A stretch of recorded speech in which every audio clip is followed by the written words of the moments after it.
Hi, good morning. So, ito guys, real talk lang para din sa mga nag-i-start sa network marketing industry or sa multi-level marketing industry. No? This is a short tip, no, para hindi kayo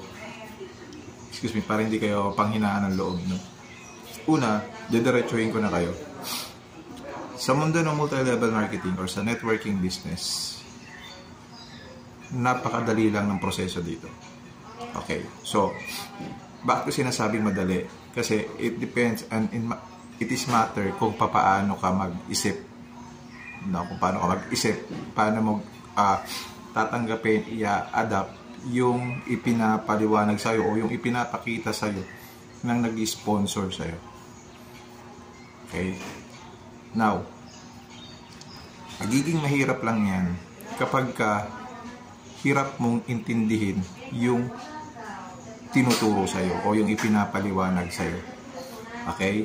In short, multi-level marketing or network marketing business, it's a simple duplication business. So, pag sinabing simple duplication business, all you need to do is to duplicate yourself to other. Okay? So, iduduplicate mo yung sarili mo dun sa iba, sa mga kakilala mo or everything. So, iduduplicate mo yung sarili mo dun kasama yung oras mo. Okay? So, paano mo maduduplicate yung sarili mo in your time mo dun sa iba kung mismo dun sa mindset mo, hirap mo siyang intindihin at unawain? Okay? So, kaya nagiging mahirap para doon sa iba. Okay, nagets nyo? So, yun yung nagiging reason bakit maraming na-prostrate, maraming hindi kumikita, maraming nahihirapan. Kasi nga, yun yung adoption ng kanilang mindset. O, yun yung adoption ng kanilang mind, ng brain nila. Alright? So, kung yun yung adoption ng, ng isip mo sa ipinapaliwanag sa'yo, yet, you better to quit network marketing or multi-level marketing kasi magiging mahirap lang talaga para sa'yo yan. Okay? Pero, kung ikaw yung tipo ng tao na meron kang patience at iniintindi mo, inaaral mo yung pinapaliwanag sa'yo, then makikita mo doon na napakadali lang pala ng sistema. And yet that is easy for you to duplicate your time and effort to others. So, ang impact kasi niyan parang domino effect. Pag naging madali para sa'yo yung sistema na i-adapt, magbabago yung financial life mo. Okay? So, magiging madali para siya. At magiging madali din para din dun sa sponsor mo. So, bakit ko sinabing domino effect? Kasi, kung gaano kahirap mo intindihin yung system, ganun din na magiging mahirap din para dun sa nag-sponsor sa'yo yung system. Kasi hindi niya madiduplicate kaagad sa'yo. At ikaw, hindi mo rin maduduplicate kaagad dun sa iba yung sistema. So, both of you, your sponsor and you, is magiging mahihirapan doon sa flow. So, anong mangyayari? So, maaaring hindi kumita yung sponsor mo, hindi ka rin kumita kasi magiging sponsor ka din doon sa iba. So, that is the game of network marketing industry, or that is the game of multi-level marketing industry. Okay?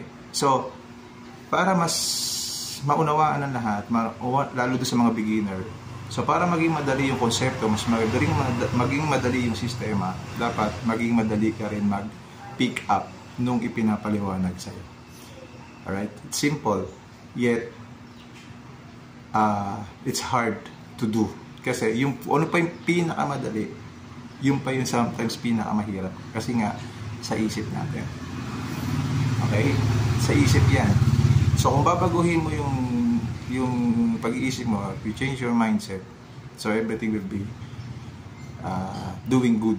Okay? So, magiging madali. Doing easy. Okay? Gagawin mo talaga siya ng napakadali lang. Pero kung magiging mahirap, mahirap yan lahat. Okay?